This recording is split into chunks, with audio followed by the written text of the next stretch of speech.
Hello दोस्तों, आप सभी का स्वागत है knowledge tutorial home tutor channel पर। आज हम देखेंगे रेशनल नंबर। रेशनल नंबर जो है वो आपको 9th में भी मिलेगा और कुछ इसका अंश या कुछ पार्ट कह सकते हो वो 7th क्लास में भी इसको बताया गया है, वो भी ब्रीफली में बताया गया है। अगर आपको पूरा चैप्टर या उसके बारे में कितनी रेशनल नंबर होती हैं, किस उसका काइंड्स ऑफ क्या होता है, ये सभी अगर जानना चाहेंगे तो वो आपको 9th में मिलेगा, है ना, अच्छे से पढ़ने के लिए।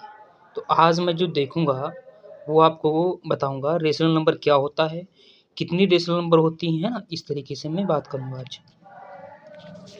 तो पहली बात तो रेशनल नंबर होता क्या है, रेशनल नंबर को कैसे लिखा जाता है। तो जो रेशनल नंबर बनता है वो एक तो होता है नॉमिनेटर जिसको कहते हो, और एक होता है डिनोमिनेटर।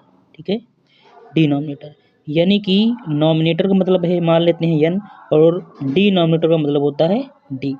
तो n अपॉन d जो फॉर्म लिखी जा सकती है उसको क्या कहते हैं, उसको कहते हैं हम क्या, एक रेशनल नंबर बन सकती है। और जो नॉमिनेटर होगा वो कोई ना कोई इंटीजर्स होगा, यानी कि इंटीजर से ही क्या होता है, नॉमिनेटर होता है, और डिनोमिनेटर भी इंटीजर्स होता है। यानी कि उसको p अपॉन q में लिखा जा सकता है। p क्या है, p एक इंटीजर से, q क्या है, q भी एक इंटीजर से। वो प्लस भी हो सकता है यानी कि पॉजिटिव भी हो सकता है, और प्लस निगेटिव भी हो सकता है, और इंक्लूडेड विद जीरो भी हो सकता है। यानी कि हम ये कह सकते हैं कि प्लस भी हो सकता है, माइनस भी हो सकता है ना, और जीरो भी इंक्लूड उसमें कर सकते हो। तो ये सभी क्या होते हैं, इंटीजर्स होते हैं। तो रेशनल नंबर पढ़ने से पहले हमको क्या देखना पड़ेगा, इंटीजर्स कौन कौन से होते हैं। तो इंटीजर्स में all included negative number, plus का जीरो, और प्लस पॉजिटिव नंबर, ये सब मिला करके जितने भी इन्फिनाइट तक अगर मैं माइनस में लूँ और इधर भी इन्फिनाइट तक ले लूँ तो ये सभी मिल करके क्या बन जाते हैं, एक इंटीजर्स बन जाते हैं। इंटीजर्स की अगर डेफिनेशन देना हो तो यही दोगे, negative number plus zero plus positive number all included with infinite तक, यानी कि विद इन्फिनाइट, ये सभी क्या होते हैं, क्या होते हैं, इंटीजर्स होते हैं। ठीक है, तो इंटीजर्स से ही तो मिल करके क्या बनता है, हमारा एक रेशनल नंबर बनता है जिसको हम p अपॉन क्यू में लिखते हैं। तो p अपॉन क्यू में जैसे मान लेते हैं 3/5 लिखें, 3/5 लिख लें, तो ये जो मेरा नंबर है ना, ये हमारा p अपॉन क्यू में लिख सकते हैं। क्यों, क्योंकि 3 भी हमारा क्या है, एक इंटीजर से, और 5 भी हमारा क्या है, एक इंटीजर से। इतनी बात ध्यान रखना है। ठीक है, अब हम बात करेंगे कि रेशनल नंबर जो होता है ना वो निगेटिव में कैसे रखेंगे। देखो इधर निगेटिव, जैसे मान लेते हैं -2/1 है, तो ये भी क्या है, ये भी एक रेशनल नंबर है। क्यों, क्योंकि 1 भी इंटीजर्स होता है और -2 भी इंटीजर्स होता है। हमने बताया ना, negative plus positive plus zero, ये सब क्या होते हैं, इंटीजर्स होते हैं। जीरो भी इंक्लूड, जीरो अगर लिखा है, जीरो भी एक क्या होती है, एक रेशनल नंबर होती है। क्यों, क्योंकि जीरो के नीचे कोई भी संख्या लगा दोगे 1 से लेकर के अनंत तक, यानी कि इन्फिनाइट तक, तो वो क्या होगा, वो होगा बेटा हमारा रेशनल नंबर बन जाएगा। क्यों, क्योंकि किसी भी जीरो के नीचे कोई संख्या कितनी भी बड़ी लिख दी जाए वो रहेगा जीरो ही, लेकिन उसको फॉर्म कर सकते हैं।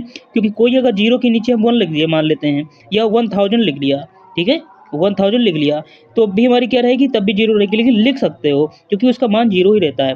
तो ये भी हमारा क्या है, पी है, और ये हमारा क्या है, क्यू है। ये देखा इंटीजर्स है, हाँ बिल्कुल होता है।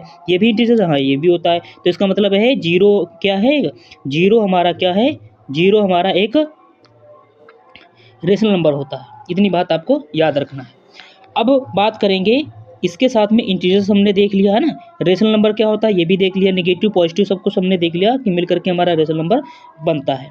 फिर बात करेंगे कि नेचुरल नंबर क्या होता है। नेचुरल नंबर हमारा जो होता है, नेचुरल मतलब प्राकृतिक संख्या जो हमें प्रकृति ने दिया है, 1 2 3 ऐसे करके हमारा जो होता है 5 6 7 ऐसे करके इन्फिनाइट तक जाएगा, वो उसको हम नेचुरल नंबर बोलते हैं।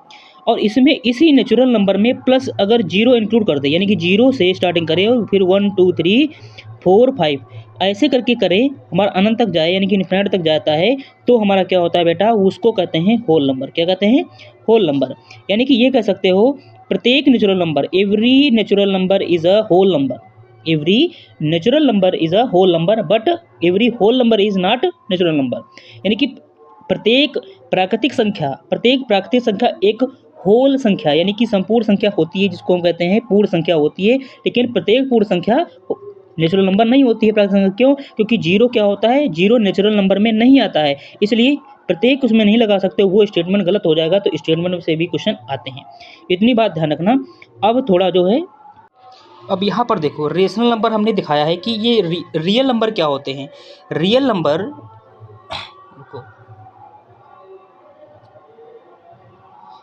ये जो रियल नंबर हमने बताया ये क्या होता है। देखो रियल नंबर में इसको कहते हैं वास्तविक संख्याएं। क्या कहते हैं?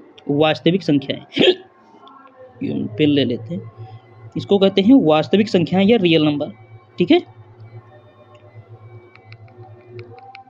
अब इसमें देखो नेचुरल नंबर सबसे पहले छोटा हमारा बॉक्स दिया हुआ है यहाँ पर, ये रुक नहीं रहा है। देखिए इसमें जो दिखाया गया है, हमने कहा कि नेचुरल नंबर जो होता है, मतलब छोटा पन ले लेते हैं, इसको हटा देते हैं ऐसे। नेचुरल नंबर जो होता है, नहीं सॉरी, इसको पेन लगाते हैं।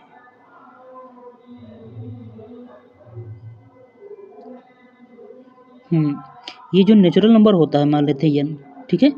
तो ये सभी जो नेचुरल नंबर होती हैं वो सभी क्या होती हैं, होल नंबर होती हैं।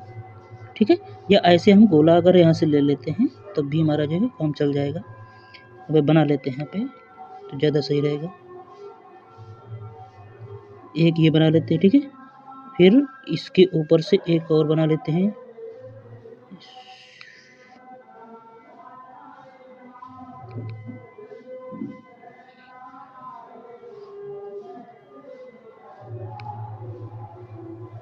हाँ, ये हुई बात है ना।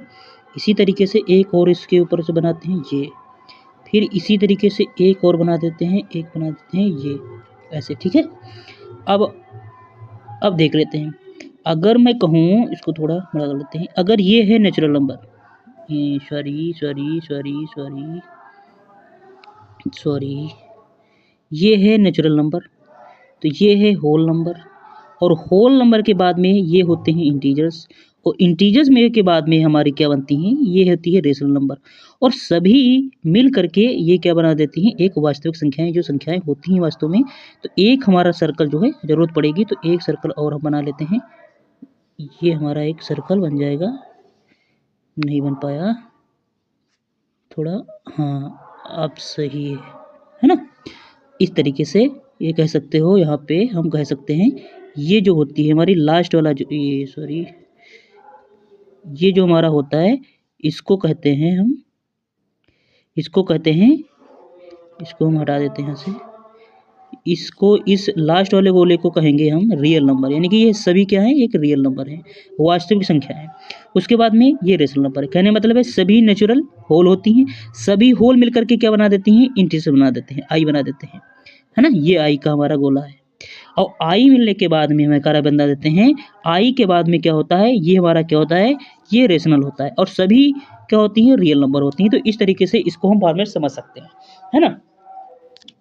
अब हम बात करेंगे कोई भी अंडर रूट में है जिसका अंडर रूट पूर्णतः निकलता नहीं, स्क्वायर रूट निकलता नहीं, वो हमारा क्या होता है, इरेशनल होता है, क्योंकि उसको हम P/Q में लिख नहीं सकते हैं, क्योंकि वो पॉइंट टू में जाएगा, है ना। जब पॉइंट टू में जाएगा और टर्मिनेटिंग होगा नहीं, है ना, टर्मिनेटिंग होगा नहीं, नॉन टर्मिनेटिंग होगा, तो इस तरीके से क्या होगा बेटा, इसको हम सेव कर लेते हैं। अब क्या होगा, देखिए यहाँ से इसको,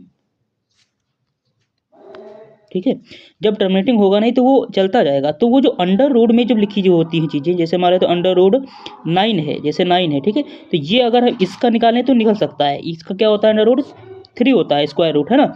लेकिन अंडर रूट कोई 10 तुमसे कहे, है ना, तो 10 में क्या होगा, ये हमारी क्या होगी, इससे अगर अंडर रूट से बाहर कोई संख्या नहीं निकल पाती है पूर्णतया स्क्वायर रूट में, तो क्या होगा, वो हमारी क्या बन जाएगी, इरेशनल नंबर बन जाएगी, है ना। ये कह सकते हो ऐसे। लेकिन अगर ये कहा जाए तुमसे कि 3.14 क्या रेशनल नंबर बन सकती है, बिल्कुल बन सकती है। अगर ये कोई भी पॉइंट में लिखा हुआ है और वो टर्मिनेटिंग है, यानी कि लास्ट में समाप्त हो रही है, तो उसको क्या हम लिख सकते हैं, कैसे लिख सकते हैं, हमको आपको बताना पड़ेगा। देखिए इस डेसिमल को हटाओगे, 2 जीरो बढ़ाओगे नीचे, है ना, 1 1 2 है ना, तो 2 जीरो बढ़ा लोगे। अब ये भी एक इंटीजर बन गया और ये भी इंटीजर बन गया, तो ये पी वन क्यू बन गई, नहीं बन गई? बन गई, तो बन गई तो इसका मतलब ये रेशनल नंबर बन सकती है। बस इस कंडीशन में एक चीज़ नहीं आनी चाहिए कि 3.14 डैश डैश डैश डैश करके जा रहा है, मतलब अनगिनत जा ही रहा है, यानी कि टर्मिनेटिंग है ही नहीं, यानी कि खत्म हो ही नहीं रहा, यानी कि नॉन टर्मिनेटिंग है। तो उस कंडीशन में हमारी क्या होती है, इरेशनल नंबर बन जाती है, ठीक है। और पाई जो होती है वो क्या होती है, इरेशनल होती है। लेकिन पाई को अगर 22/7 में लिख लिया जाए, इसकी वैल्यू जो अप्रॉक्स में ली जाती है, वास्तव में ये वैल्यू होती नहीं है 22/7, तो ये भी हमारी क्या है, ये हमारी रेशनल नंबर है। अगर पाई कहा जाए तो पाई इरेशनल नंबर होती है, इतनी बात आपको याद रखनी है। अगर 3.14, अगर जैसे मान लो 22/7 को हम अप्रॉक्स में लेकर के 3.14 लिया जाए, तो ये हमारी क्या होती है, ये भी रेशनल नंबर बन सकती है, क्योंकि ये क्या है, नॉन टर्मिनेटिंग है। सॉरी, ये टर्मिनेटिंग है क्योंकि ये खत्म हो रही है, और नॉन टर्मिनेटिंग जो होती है वो कभी खत्म नहीं होती है, ठीक है। जो खत्म नहीं होगी, जो लगातार चलती रहेगी, तो वो क्या होगी, उसको हम पी अपन क्यू में नहीं ले सकते हैं। जो पी अपन क्यू में नहीं ले सकते, इसका मतलब वो रेशनल नंबर नहीं बन सकता, रेशनल नंबर है, ठीक है। तो इतनी बात आपको याद रखनी है। और रेशनल नंबर पर माइनस और प्लस का कोई फर्क नहीं पड़ता, वो चाहे प्लस में हो चाहे माइनस में हो, रेशनल नंबर है, क्योंकि वो इंटीजर्स होते हैं, चाहे वो प्लस हो चाहे माइनस हो, चाहे पॉजिटिव हो चाहे कोई नेगेटिव नंबर हो। इतनी बात आपको याद रखनी है, ठीक है। आज के लिए इतना ही।